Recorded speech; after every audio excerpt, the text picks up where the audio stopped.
आज राहुलजींचं भिवंडी न्यायालयामध्ये आले होते। आज राहुलजी भिवंडी न्यायालयात आले होते। आज त्यांच्या जामिनासाठी महाराष्ट्र प्रदेश काँग्रेस कमिटीचे जे प्रेसिडेंट आहेत हर्षवर्धन सकपाळजी, आज आम्ही त्यांचे बेलचे पेपर्स माननीय भिवंडी न्यायालयासमोर प्रस्तुत केलं आणि कोर्टाने ते ॲक्सेप्ट केलेलं आहे।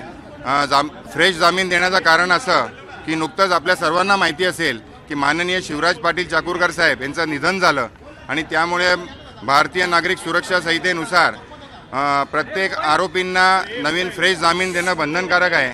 त्यामुळे आपले भिवंडीचे न्यायाधीश कोळसे साहेब यांनी तसा आदेश दिला की तुम्ही नवीन जामीन द्यावं आणि मग न्यायालयाच्या आदेशाप्रमाणे व भारतीय नागरिक सुरक्षा संहितेप्रमाणे आम्ही फ्रेश जामीन आज सबमिट केलं आणि भिवंडी न्यायालयाने ते ॲक्सेप्ट केलेलं आहे। सदरचं प्रकरण हे हिअरिंगला आहे आणि आज साक्षीदार नंबर 2 अशोक सायकर यांची उलट तपासणी होणार होती, परंतु आजच्या दिवशी आम्ही हे जे बेल बॉन्ड संदर्भात जो आहे जामिनाची प्रक्रिया आज ती आम्ही भिवंडी न्यायालयामध्ये पूर्ण केली आणि त्याप्रमाणे राहुलजी स्वतः भिवंडी न्यायालयात हजर राहून बॉन्डवर सह्या केले आणि आता त्यांनी प्रस्थान केलेलं आहे।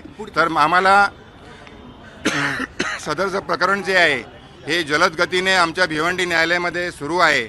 सर्वोच्च न्यायालयाच्या निर्देशानुसार भिवंडी न्यायालयामध्ये हे जलद गतीने सुरू आहे।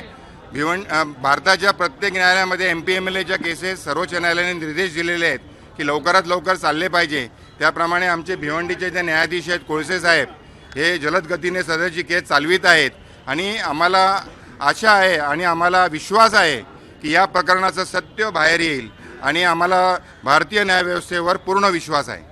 पुढची सुनावणी जी आहे ती आमची जी लीगल टीम आहे ती मार्चमध्ये आम्ही ठेवू आणि आम्ही जरा कन्सल्ट करून लीगल टीमबरोबर आम्ही मार्चमध्ये ठेवणार आहोत आणि लवकरात लवकर सदरचे प्रकरण आम्ही चालवित आहोत। भिवंडी न्यायालय देखील चालवित आहे सदरची केस आणि आम्हाला आशा आहे आणि विश्वास आहे, अटूट विश्वास आहे की या प्रकरणाचं सत्य सगळ्या जगासमोर येईल आणि आम्हाला भारतीय न्यायव्यवस्थेवर पूर्ण विश्वास आहे।